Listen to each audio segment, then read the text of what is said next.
আসসালামু আলাইকুম viewers, trending নিউজে আপনাদের স্বাগতম। যেখানে জুলাই সনদ বাস্তবায়িত হওয়ার কথা ছিল, জয়যুক্ত হওয়ার পরেও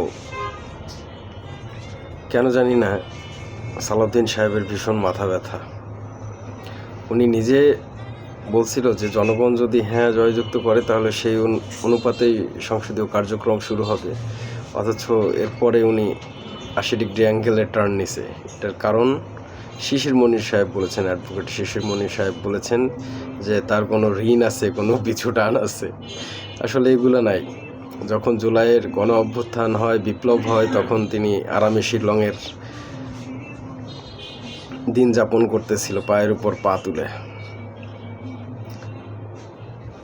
তো আর আপনারা এটা হয়তো জানেন কিনা সেটা জানি না, ভারত তার আশেপাশের যেসব প্রতিবেশী রাষ্ট্র আছে তাদের উপরে সবসময় আচার্য চাণক্য নীতির